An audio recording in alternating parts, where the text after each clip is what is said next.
Walked in your neighborhood door to door, and I look forward to hearing more of your concerns tonight. I want to tell you a little bit about myself first, and then about my vision for Pensacola.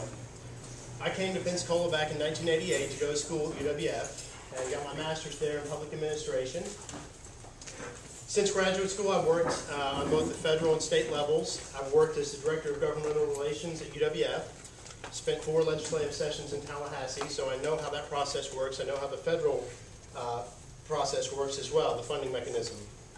I'm a combat veteran. I served in Iraq as a civil affairs soldier, helping to rebuild the Iraqi economy. That was a pretty tough economy to work in, a little tougher than this one, so I think I would be well suited for this one. I believe that the government's first responsibility is to protect its citizens, so public safety is my priority. I'm a leader who likes to be a catalyst for change and improvement. And I only join organizations that I want to make a difference in. I don't feel like there's any reason to be in an organization if I wouldn't feel comfortable leading it. I'm a strong believer that citizens should run government, and that some of our local politicians have forgotten what that looks like, the citizen-run government. I've worked with generals, I've worked with university presidents, I've worked from world leaders from different countries, mainly from the Middle East, of course. Over the years, I've tried to make change in Pensacola, and I've been frustrated by things that have happened, and I think a lot of us have hoped for things to change, but hope is not a strategy. We've had a lot of scandals in Pensacola. We've had issues with politicians. We've had hurricanes. We've had a lot of things now. We have an oil spill to deal with. It's really time for a new economic strategy. But to be successful, we must first look inwardly. We cannot expect to attract businesses to our area or retain the ones that we have unless we focus first on our community.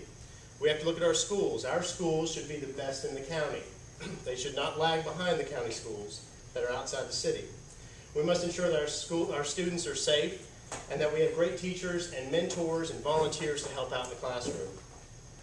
We must also focus on our colleges to make sure that we align our businesses, our business growth, with what our colleges are turning out, whether that be PJC or whatever their new name is going to be, or UWF. We must also conduct a workforce inventory of the skills that we currently have in our area here. We have to know that the businesses we're looking for have a good workforce to draw from here. If our economy is not healthy, it's going to ripple across our community. Already public safety is affected by that. We have more crime in certain areas due to the fact that people aren't able to work. We need to get people employed. It's more than expensive trips to faraway places to find businesses. We have to know first who we are before we can attract people here. I think we've lost our sense of excitement over Pensacola, and we need to be more historically progressive, which in my mind means we need to look at our history and be proud of it, but also focus on making new history for future generations. As a city government, we must learn to do more with less. We must also be better stewards with your money. We must focus our assets where you need them to be. And we must start from zero each year and justify every expense that we make.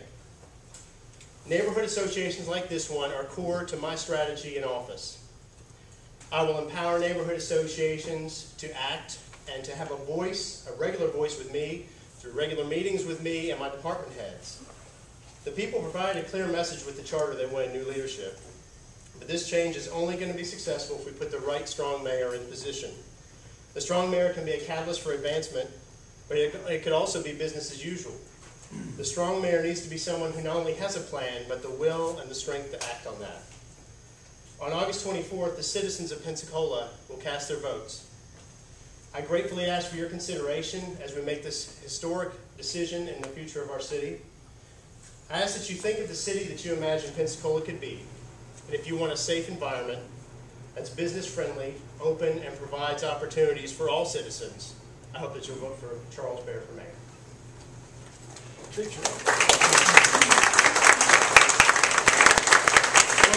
thank you very much. Less than 5 minutes.